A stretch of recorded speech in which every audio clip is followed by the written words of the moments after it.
Kryetar i nderuar i qeverisë, ambasador i nderuar i BE-s, ministra, shkëlqësi, mysafir të nderuar. Mirë se vini në shënimin e 9 majit, ditës së Europës. Një ditë që nuk është thjesht datë në historinë europiane, por simbol i një fitore të madhe qytetëruese. Fitore e paqes mbi konfliktet, e unitetit mbi ndarjet, e vlerave mbi frikën dhe pasigurinë.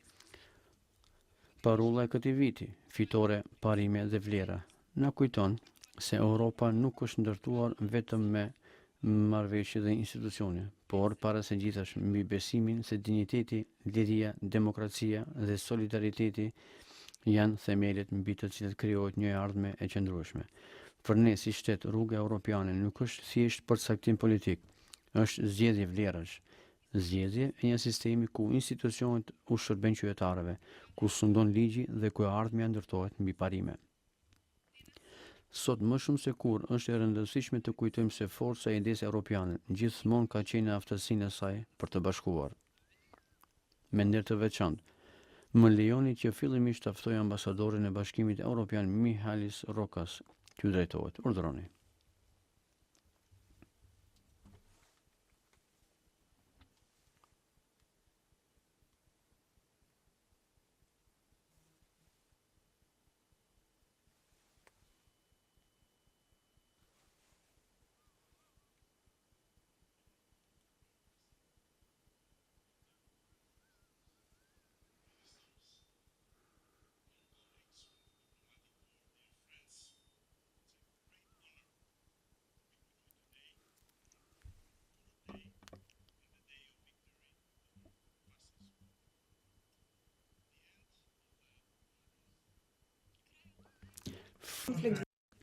I konfliktit më të përgjakshëm në histori dhe fillimi i epokës së re për kontinentin ton, që bazohet në vizion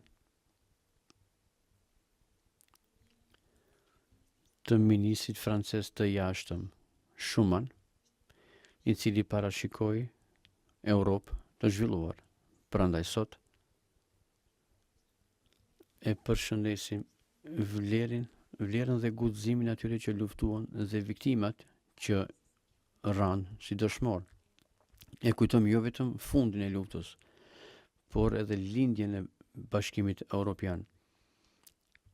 Respekti më i fuqishëm për ata që i sakrifikuan jetat e tyre. Në sakrificën sot jemi fuqishëm të vendosur që kjo nuk do të përsëritet asnjëherë.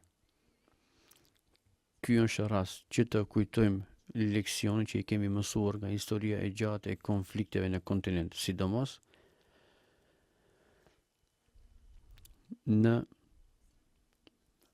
prapavjen e agresionit rus në Ukrainë. Përsëri të shprehim përkushtimin ton për idealet apo thelmeluesit e BE-s që sot janë lëkundur. Duhet ta përshëndesim sakrificën e ukrainasve dhe të gjithëve në Europë. Fundi i luftës do të parandaloj agresione të tjera dhe rimëkëmbjen e sovranitetit të Ukrainës. Kjo nuk është vetëm për Ukrainën, por edhe për BE-n dhe Europën si tërësi, dhe ajo që është shumë e rëndësishme. Gjithashtu dua t'i uroj Maqedonisë së Veriut që tregoj shembull të vërtet për mbështetje të Ukrainës vitet e fundit derisa po zgjat agresioni. Zonja dhe zotëri, Europa është ndërtuar mbi barazi, premtim dhe demokraci dhe liri. Sot në botën e konflikteve dhe presioneve politike duhet të mbrojmë këto vlera brenda dhe jashtë. Në ditën e Europës nuk e festojmë atë çfarë jemi dhe kush jemi, por atë që e festojmë dhe e bëjmë me partnerët tanë të promovojmë botë më të qëndrueshme. Kjo është dita kur duhet të nënvizohet rëndësia strategjike e zgjerimit të BE-s. që të sigurohet zhvillim dhe siguri për kontinentin. Një BE e zgjeruar nuk kupton rezistencë më të madhe gjeopolitike, pavarësi energjetike, siguri më të mirë dhe peshë më të madhe për vlerat tona të përbashkëta në konfliktet me turbulencë. Kjo është dita kur duhet të kujtojmë se vendosmëria e ka detyruar Europën që të mbijetoj këto kohra me turbulencë dhe se këtë e bën me dekada me radhë dhe e bën tani. Kisha nder që sot në mëngjes të përçoj një mesazh nga kryetari Costa që e drejtoi mesazhin për qytetarët e vendit dhe e thiri vendin e Maqedonisë së Veriut si vend i arshëm i BE-s. Ai dërgoi mesazh të fuqishëm për bashkim, vendosmëri dhe dim që bashkë me ndihmën e juve dhe reformat aktuale do t'ja dalim që të bëjmë këtë hap të vendosshëm për të quar vendin aty ku i takon në familjen europiane. Ju faleminderit.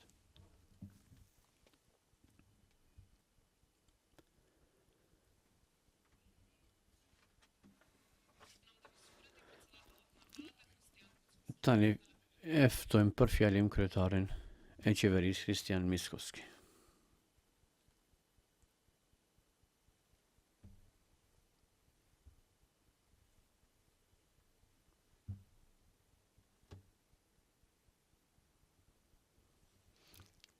Të nderuar veteran dhe pasardhës të luftrave të luftës nacional shërimtare, të nderuar ekscelenca, zonja dhe zotëri. Sot qëndrojmë të drejt përballë historisë, para një dite që nuk është thjesht një datë në kalendar, por një datë e gdhendur në ndërgjegjen e njerëzimit. Dita e fitores mbi fashizmin, dita kur bota tregoi se e keqja mund të mposhtet, se tirania nuk është e përjetshme, dhe se liria gjithmonë gjen forcën e saj te popujt që nuk dorëzohen. Kjo ditë është shenjë e punës dhe qëndrueshmërisë së shumë brezave që luftuan për liri. Gjërat e mëdha nuk vijnë pa merita.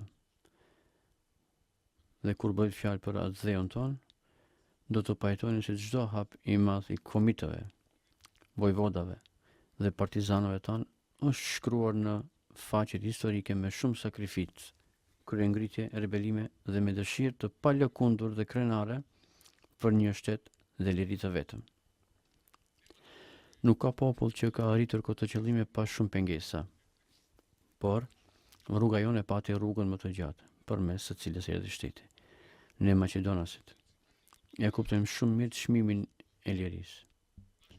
Historia jonë nuk është histori e nënshtrimit, por histori e rezistencës. Historia e njerëzve që edhe kur ishin të pakët, dinin të jenë të mëdhenj. Historia e brezave që ruan idenë për një shtet të tyre, gjuhën e tyre, identitetin e tyre dhe dinjitetin e tyre. Pasmeja është monumenti i shërimtarëve. Shikojini mirë. Në të, nëpërmjet 7 figurave tregohet historia e luftës sonë. Një luftëtar në krye që me pushk në dorë i inkurajon luftëtarët për sulm. Një grua me qëndrim të vendosur me pushk në duar, një fëmijë mes luftëtarëve, një luftëtar që me njërën dorë mban shokun e plagosur e me tjetrën hedh një bombë, një luftëtar në agoni që me forcat e fundit mban flamurin e lirisë dhe një njeri që përgatitet për sulm kundër pushtuesve. Kjo është vetëm një epizod nga një pleadë skenash dramatike të historisë sonë. Pikërisht kështu dukej edhe betejë e atyre që e sollën lirinë. Edhe sot përpara meje janë disa nga figurat e vërteta të kësaj epopeje dhe pasardhësit e tyre. Si kryeministër, por mbi të gjitha si njeri, Kam detyrë të shpreh respekt për veprën dhe sakrificën për ju dhe mirat të tjerë që shkruan historinë. Emrat dhe veprat e tyre duhet t'i mbajmë mend. Gjatë viteve të luftës së dytë botërore, populli i Maqedonisë krah për krah me bashkëqytetarët e tij shqiptar, turq, rom, serb, vëllë dhe bosnjak u vendos në anën e duhur të historisë. Mijëra luftëtarë vunë jetën e tyre për lirinë që sot e jetojmë. Ata nuk luftuan vetëm kundër pushtuesit. Ata luftuan për të drejtën e njeriut, për të jetuar i lirë, për të folur në gjuhën e vet, për të ruajtur emrin e vet dhe për të besuar në të ardhmen. Prandaj sot, kur i përulemi para sakrificës së tyre, nuk duhet të lejojmë që vepra e tyre të harrohet ose relativizohet. Liria kur nuk është dhuratë. Ajo është zgjedhje, sakrificë dhe përgjegjësi. Sado që dikush ta fsheh ose ta anashkaloj. Të parët tanë ishin në anën e drejtë të historisë. Kishte edhe udhëheqjes të popujve që nuk ishin të tillë. Ishin armiq në këtë betejë dhe shiheshin në përnishan. Dhe ata nuk ishin administrator, por pushtues.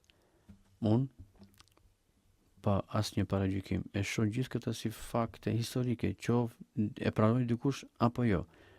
U turprua dikush apo jo. Popull që u ngritën mbi këto paradigme dhe nuk u robëruan nga njollët historike, se udhëheqjet e tyre ishin në anën e gabuar, shkuan shumë përpara. Por ka edhe të tillë që ngecsin në histori dhe duan të tërheqin edhe të tjerë mes vete. Vertikalja morale është shumë e madhe kur mblidhen forca për të folur edhe për mangësitë dhe gabimet që disa shtete dhe popull i kanë bërë. Dhe kjo nuk mund të jetë një pamje e njëjtë e përgjithshme për një popull të tërë. Asnjë popull nuk duhet parë si armik. Kjo është merit dhe pasojë e udhëheqjeve të asaj kohe dhe të drejtuesve të tyre. Por në të njëjtën kohë, si qytetar dhe si njeri që ka mandat për të vendosur për proceset, as tani, as në të ardhmen nuk do të heq kur bëhet fjalë për të vërtetën e luftës sonë dhe nuk do të ndalem së vlerësuari meritat e të parëve tanë që fituan lirinë. Përsëris, ata ishin në anën e drejtë, në anën e lirisë, kundër fashizmit. Këto mësime janë edhe mësime për Europën.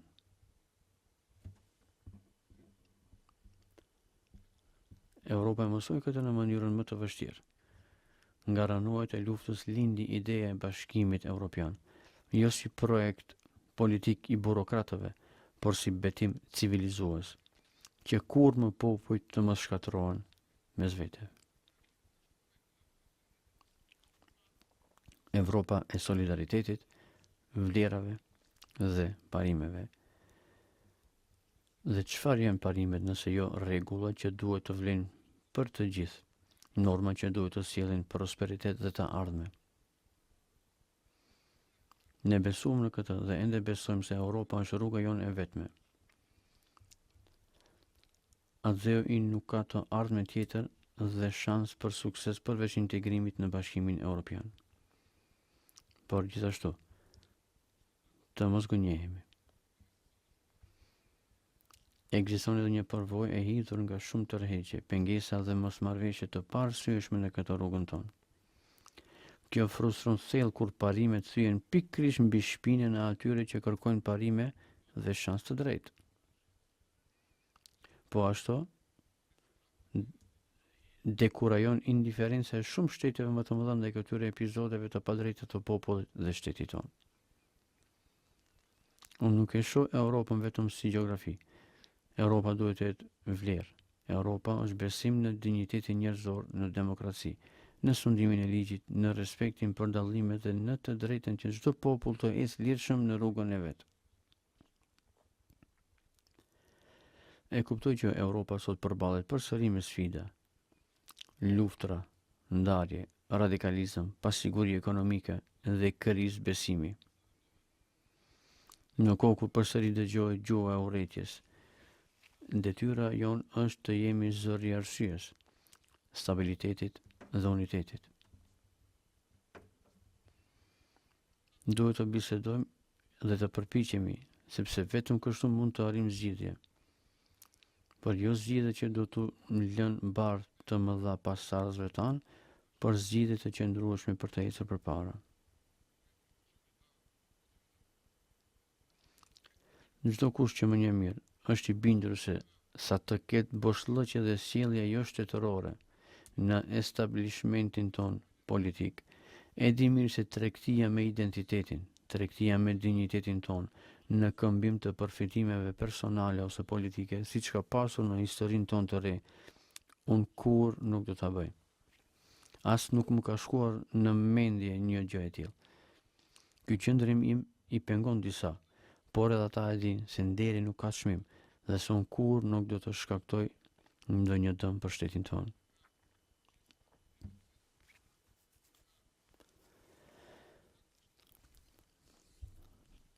Të nderuar, si popull kemi ditur gjithmonë se forca është në bashkësi.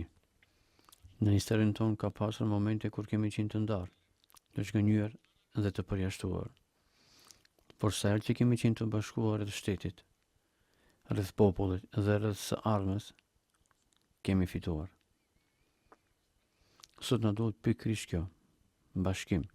Jo bashkim në frikë, por në shpresë, në luftën e përbashkët për jetë më të mirë, ekonomi më të fortë, një shoqëri të drejtë dhe një shtet ku të rinj do të duan të gjejnë. Hapat e mëdha i kanë bërë gjithmonë individe që shikonin pamjen e madhe. Më vjen keq që ajo dorë për bashkim është refuzuar shumë herë. Por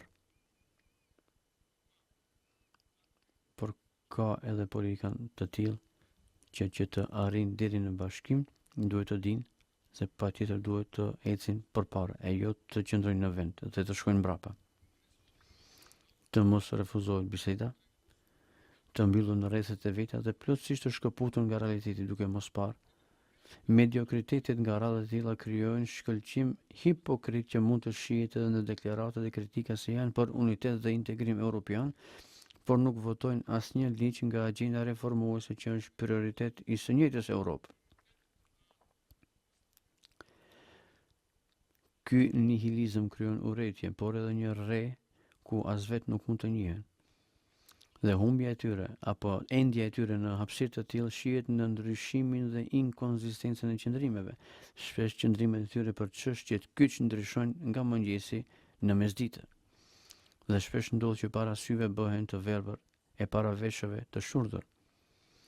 Politika e denoncimit të vendit të vet i bën ata shërbëtor të mirë të faktorëve të huaj, por jo miq të popullit të vet. Prandaj, më shumë se kur duhet të shohim thelbin dhe të arrijmë unitet, por unitet të parimeve dhe vlerave.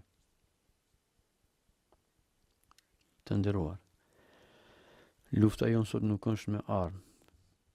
Lufta jonë është për ndjeni, për zhvillim, për institucione dhe për një jetë me dinjitet. Luftë kundër varfërisë, korrupsionit, padrejtësisë dhe dëshpërimit. Dhe atë luftë duhet ta fitojmë me të njëjtën vendosmëri me të cilën të parët tanë mbrojtën lirinë. Siç ka thënë Winston Churchill, suksesi nuk është përfundim, dështimi nuk është fatal, e rëndësishme është guximi për të vazhduar më tej. Pikërisht ky guxim i duhet sot atë dheut. Të ecim përpara me kokën lart. Të ndërtojmë shtet që do të respektohet, i qëndrueshëm dhe i zhvilluar. Një shtet që nuk do të jetë simbol i ndarjeve, por shembull i dinjitetit dhe përparimit. E di që nuk është e lehtë të jetohet. E di që shumë familje çdo ditë bëjnë llogaritë si të kalojnë muajin, se tërënditjet e çmimeve, inflacioni dhe jeta e shtrenjtë janë shqetësimi më i madh i qytetarëve. Dhe kjo nuk është vetëm shqetësimi juaj, është edhe shqetësimi im personal. Prandaj, gjithçka që bëjmë në këtë periudhë është e orientuar drejt që shteti të ngrihet përsëri në këmbë, të rimëkëmbim ekonominë dhe të krijojmë siguri dhe perspektivë për çdo njeri. Politika jonë është politikë me 4 shtylla kyç. Shtylla e parë është ekonomia dhe standardi i jetës. Qëllimi ynë është i qartë, paga më të larta, më shumë investime, vende të reja pune dhe një ekonomi e fortë vendore. Punojmë për mbështetjen e kompanive, për hapjen e kapaciteteve të reja, për projekte infrastrukturore dhe për stabilitet financiar. Shtylla e dytë është arsimi. Fuqia e arsimit është ilaçi më i fortë kundër varfërisë. Një shtet që investon në dieni, investon në të ardhmen e vet. Prandaj, investojmë në shkolla, në kushte më të mira për nxënësit dhe mësuesit, në programe moderne dhe digitalizim. Duam që të rinjt të marrin një arsim që u hap dyer, jo të detyrojë të kërkojnë të ardhmen jashtë Maqedonisë. Arsimi duhet të jetë motor i ndryshimeve dhe shpresë për çdo familje dhe për çdo fëmijë. Shtylla e tretë është drejtësia. Populli për vite ishte i zhgënjur nga standardet e dyfishta, nga ndjenja se për disa ka ligj e për të tjerë jo. Prandaj tham, nuk do të ketë të tanët të juajt, nuk do të ketë të mbrojtës dhe paprekshëm. Qytetarët patjetër duhet të besojnë se institucionet ekzistojnë për të shërbyer njerëzve, jo individëve. Shtylla e katërt janë të rinjt dhe ardhmja. Nuk ka të ardhme nëse të rinjt humbasin shpresën. Prandaj lufta jonë është të krijojmë një shtet ku të rinjt të duan të qëndrojnë, të krijojnë familje, të punojnë dhe të kenë sukses. Investojmë në të rinj, në sport, në inovacione dhe në mundësi të reja. Dëshirojmë që të rinjt të jenë motori i ndryshimeve, jo dëshmitar të zhgënjimeve. Natyra jonë është të lëmë atyre një shtet me perspektivë, dinjitet dhe besim se koha më e mirë sapo po vjen. Ekonomi dhe standard, drejtësi, arsim dhe ardhmëri. Të nderuar, le të jetë 9 maj një kujtesë e liria dhe paqja, nuk janë diçka që merret një herë dhe mbahet përgjithmonë. Çdo brez i mbron përsëri, me mençuri, me punë dhe imunitet.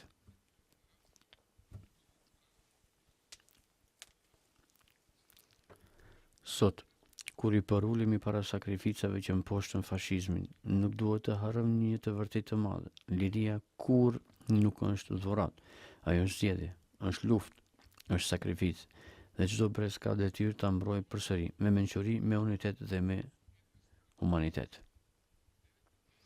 9 maj nuk është vetëm një datë nga historia, është një kujtesë se edhe në kohët më të errta popujt mund të gjejnë forcë për të bashkuar rreth së mirës.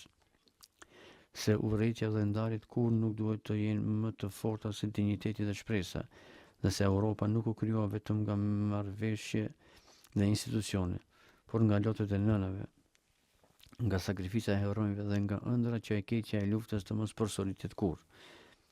Ne e dim mirë çmimin e lirisë, e dim çfarë do të thotë të luftosh për një shtet tënd, për emrin tënd dhe për dinjitetin tënd.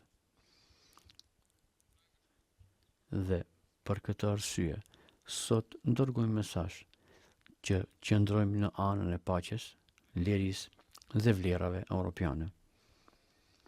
Të ndërtojmë një Europë që nuk harron, Europë që bashkon, Europë e popujve, e dinjitetit dhe mundësive.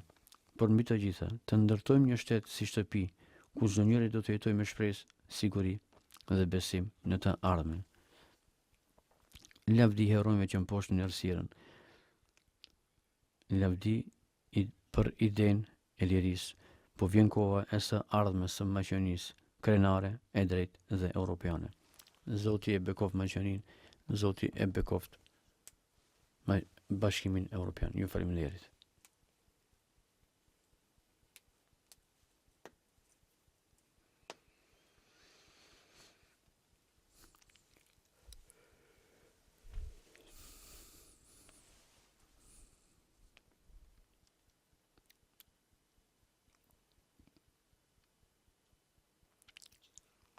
Kryetar, faleminderit për fjalimin, të nderuar ju faleminderit për prezencën tuaj.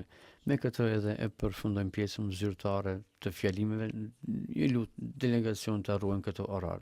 Qeveria, kryetari i shtetit, kuvend armat, lidhja e luftëtarëve, delegacionet e partive, korrit diplomatik të japin lule të freskëta. Ju faleminderit.